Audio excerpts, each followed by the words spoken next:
தினம்தோறும் விளக்கேற்ற நல்ல எண்ணெய் இதயம் நல்லெண்ணெய். நம்ம நம்பர் ஒன்னாத்துக்கு வந்திருக்கோம். ஆனா அதெல்லாம் தாண்டி எமர்ஜிங் செக்டர் பிளஸ் புதிய ஒரு செக்டர்ஸ்ல நம்ம வந்து கால்தடம் பதிக்கணும், மிகப்பெரிய வளர்ச்சியை காண வேண்டும் என்று முதலமைச்சர் அவர்களுக்கு எங்களுக்கு உத்தரவிட்டிருந்தார். எனவே திராவிட நாயகன் அவர்களின் இந்த உத்தரவுக்கு இணங்க நமது வெளிநாட்டு பயணங்கள், இங்கே நடக்கும் முதலீட்டாளர்கள் மாநாடு, இப்படி எல்லா இடத்துலையுமே ஸ்பெசிபிக் செக்டர்ஸ் நாங்க பார்த்தோம். புது செக்டர் லைக் செமிகண்டக்டர்ஸ் மாதிரி, shipping sector, maritime sector, blue எக்கானமில பெரிய ஒரு ஃபோக்கஸ் எங்களுக்கு இருந்து வந்துட்டே இருந்தது. நீண்ட நெடிய காலமாக இந்த முயற்சியில் நாங்கள் இறங்கியிருக்கோம்.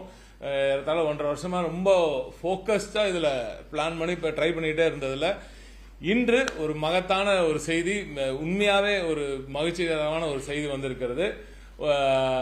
கைடன்ஸ் நிறுவனமும் CSL நிறுவனமும், அதாவது கொச்சின் ஷிப்யார்டும் ஒரு 15,000 கோடிக்கு ஒரு MOU சைன் பண்ணியிருக்கோம்.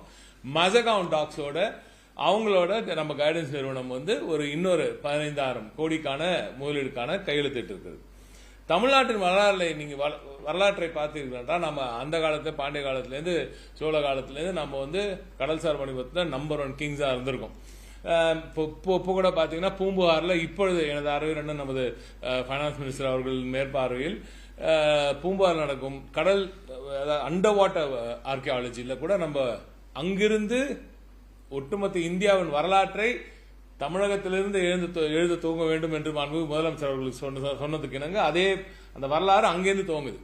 அந்த வரலாறு இன்னும் தொடர வேண்டும் என்றால் கடல்சார் வணிகத்தை இந்தியாவுக்காக இந்த செக்டர் நம்ம போக்கஸ் பண்றது ரொம்ப முக்கியமான விஷயம். இதுல என்னன்னா, நாம இதுல எதுக்கு போக்கஸ் பண்ணணும் முதலமைச்சர் அவர்கள் நினைக்கிறார் என்றால், இந்தியாவின் சேஃப்டி, இந்தியாவோட செக்யூரிட்டிக்காக, நம்ம நாட்டின் சேஃப்டிக்காக இந்த செக்டர் நம்மளுக்கு ரொம்ப முக்கியமா இருக்கு.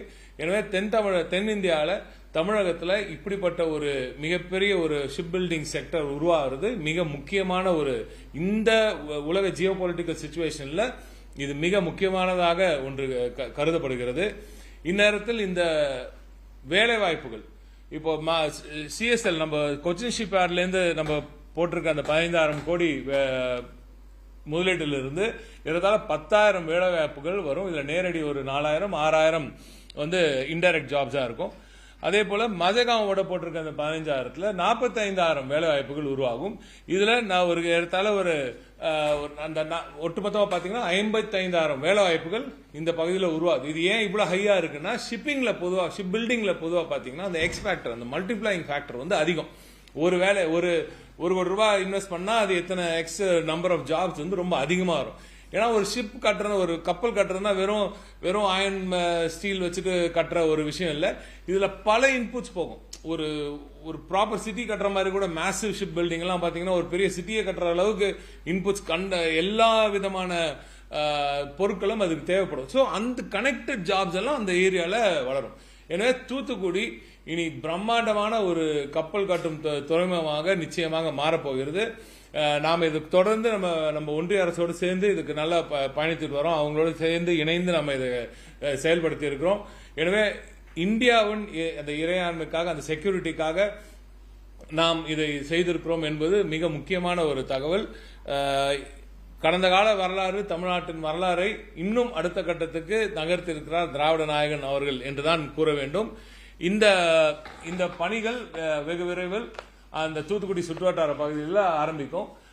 அடுத்த கட்டமாக அங்கிருந்து ஒரு சில முக்கியமான இன்டர்நேஷனல் லீடர்ஸ், இன்டர்நேஷனல் CEOs எல்லாம் வரவிருக்கிறாங்க. வரும்போது அடுத்த தகவலை நிச்சயமா சொல்றேன். ஆமா, ரெண்டுமே துறைமுகத்தை ஒட்டி தான் வரதுக்கு தான் இப்ப ரெடி பண்ணிருக்கோம். மற்ற துறைமுகங்களுக்கும் பேசிட்டு இருக்கோம். இது வந்து நம்ம ஒரு மேரிடைம் பாலிசி. சமீபத்தில் நம்ம TN ரைசிங் தூத்துக்குடியில நடந்த அந்த TN ரைசிங் இவெண்ட்ல திராவிட நாயகன் அவர்கள் இது குறித்து பேசியிருந்தார். இந்த ஷிப் பில்டிங் நாங்க கான்செப்ட் பண்ண போறோம் என்று சொல்லி இருக்கிறார். ஒரு maritime policy, maritime transport manufacturing policy வரப்போகுதுன்னு அறிவித்திருந்தார். எனவே அவர் அறிவிப்பை ஒட்டி அந்த பாலிசியோட விளைவாக இன்னும் வரப்போற அந்த பாலிசி விளைவாக, ஏன்னா அது ஏற்கனவே இந்த நியூஸ் எல்லாம் நாங்க பேசிட்டு இருக்கோம். இன்ஃபேக்ட் நாங்க நான் பர்சனலா விசிட் பண்ண எல்லா கம்பெனிஸையும் இன்டர்நேஷனலா நாங்க போயிட்டு இருக்கும் போது பேசிட்டு இருக்க கம்பெனிஸ் கிட்டையும் இதை பத்தி பேசியிருக்கோம். நிறைய மெயில்ஸ் அமைச்சிருக்கோம். எல்லார்கிட்டையும் இந்த தகவலை பகிர்ந்ததுனால எல்லாருக்கும் தெரியுது தமிழ்நாட்டில் இப்படி ஒரு இஷ்யூ ஒரு பெரிய ஒரு மேசிவ் டெவலப்மெண்ட் வரப்போகுது அப்படின்றதுக்காக அது சொன்னதுனால இப்போ அதன் விளைவாக இது வருது. ஒன்றிய அரசும் இப்போ புதுசாக ஒரு பாலிசி கொண்டாட போறாங்க. ஸோ அதனால அந்த பாலிசி வழியாகவும் எப்படி நம்ம இஎம்எஸ்க்கு எலக்ட்ரானிக் செக்டருக்கு ஒன்றிய அரசு வந்து ஒரு பாலிசி காம்பனன்ட் மேனுஃபேக்சரிங் ஒரு ஸ்கீம் கொண்டு வந்தாங்க. ஒரே வாரத்தில் தமிழ்நாடு முதலமைச்சர் ஒரு ஸ்கீம் அறிவிச்சார், ஒரே வாரத்தில். அதனால எவ்வளவு பெரிய இம்பாக்ட் நம்மளுக்கு வந்து சார். உடனே நிறைய இன்வெஸ்டர்ஸ் வந்து இங்க ஃபிளாட் பண்ண ஆரம்பிச்சாங்க. அதே போல இப்ப அவங்க மேரிடைம் பாலிசி அறிவிச்ச அந்த அடுத்த நொடி நம்மளதும் வந்துடும். வெகு விரைவில் நம்மளோட பாலிசியும் வெளியிட போறோம்.